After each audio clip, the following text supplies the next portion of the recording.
die. Yes, and this is what we're going to talk This is about. what we're going to talk about. Because this is an interesting subject that, I mean, nobody wants to talk about it. I want to talk about it. I mean, I definitely want to talk about it. I've lost so many mates recently and friends of mine as well. But you end up talking about it because of that, but you don't talk about it until it actually happens. But sadly, you went through it with your sister as well. Yeah. I was the full-time carer for my sister for the last numbers of months of her life. She died in 2016. And we were looked after beautifully by Marie Curie Hospice. Yes. As an outreach, she was never in the hospice itself, but I would cycle up there on a Friday to pick up the meds and be brought into a little room and sat down and said, "How are you doing? Are you all right?" Yeah. Because that's one of the great things that very, very few charities like that offer that help to the people closest to you. Well, the thing you have to remember, they support, Marie Curie supports 50,000 people a year, but an awful lot of the support for those 50,000 are also the family members and the carers. And if my sister's full-time carer, who was me at the time, if I fell apart, we'd be in trouble. 100%. And were you aware of what hospices did before then, or? I knew a little bit because the hospice that was looking after us was just around the corner from my daughter's school, when she was at little school.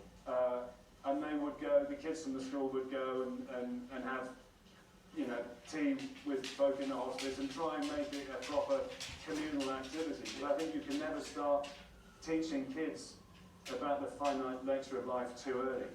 We have to be able to talk about this. Because is it something that's uniquely British? We don't like to talk about those things because the rest of the world seems to be okay. The Americans aren't great at it. Yeah. Another thing, I'm quite keen on using the D word, talking about death, and not about, the Americans say, passed. Someone has passed.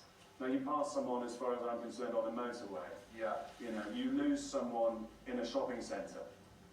And until we can use what I think are the proper words in a proper way, we'll never be able to talk properly about the thing itself.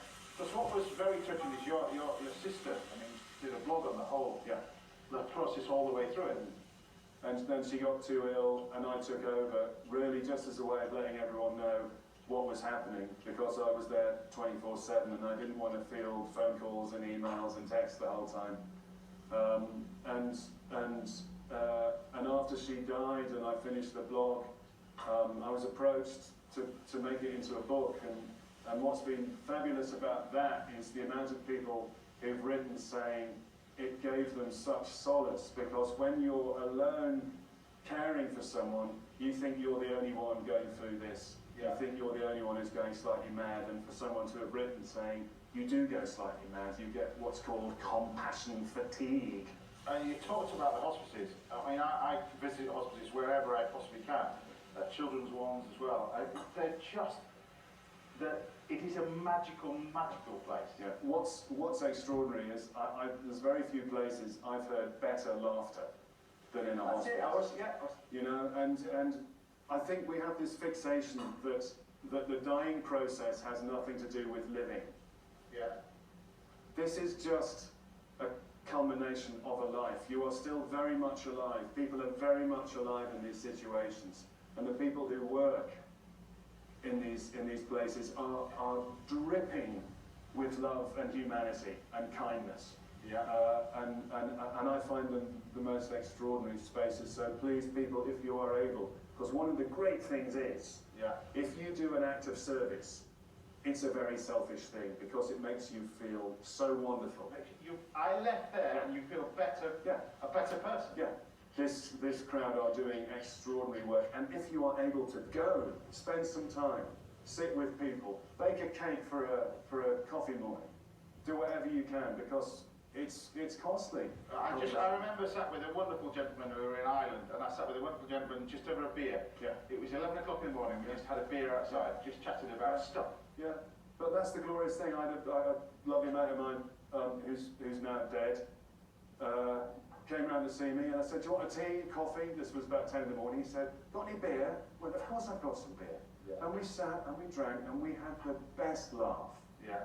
It, And like Nothing what, focuses the mind like a deadline. and like what we're saying, before we started filming, like we're saying, it's a process that everybody's going to go through. Yeah. Who you are, whatever you are, wherever you're from, That's- Hollywood, wherever you are. Yeah.